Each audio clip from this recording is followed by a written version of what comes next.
అందరికీ నమస్కారం. BSL logs and కిచెన్కి స్వాగతం. అందరికీ శ్రీరామనవమి శుభాకాంక్షలండి.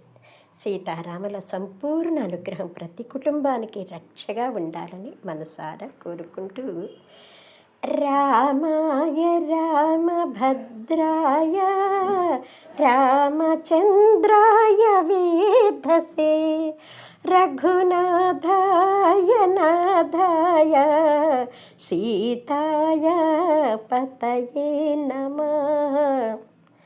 రామో విగ్రహం ధర్మం అంటే ధర్మావతారణానికై అవతరించాడు శ్రీరామచంద్రుడు. ఒక కొడుకుగా, తండ్రిగా, సోదరునిగా, భర్తగా, రాజుగా ఎలా ఉండాలో మానవుడై పుట్టి ఆచరించి చూపించాడండి. ఎన్ని కష్టాలు, నష్టాలు, ఆవేదనలు కలిగిన ధర్మం ఈనాడు తప్పలేదు. ఏకపత్ని వ్రతుడై పేరుగాంచాడు. అందుకే సీతారాముల జంట ఆదర్శమైన జంట అండి. ఇంకా సీతాదేవి మహాసాత్వి, సౌశల్యవతి, పతివ్రత. దంపతులు ఎలా ఉండాలో సీతారాములను చూసి నేర్చుకోమంటారండి. సీతారాముల కళ్యాణ మహోత్సవం సందర్భంగా ఈ పాట వినండి. ఎలా ఉందో కామెంట్స్ పెట్టండి. నచ్చితే ఒక్క లైక్ అండి.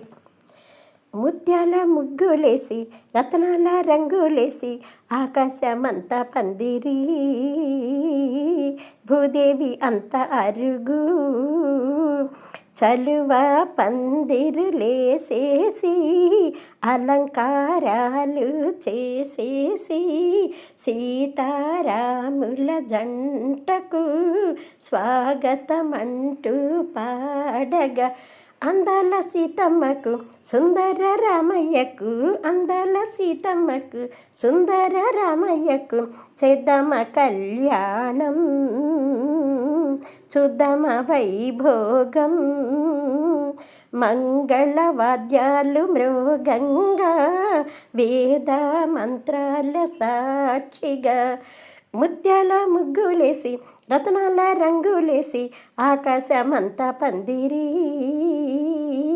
భూదేవి అంత అరుగు, చలువ పందిరులేసేసి, అలంకారాలు చేసేసి, సీతారాముల జంటకు స్వాగతమంటూ పాడగా, సీతారాముల జంటకు స్వాగతమంటూ పాడగా.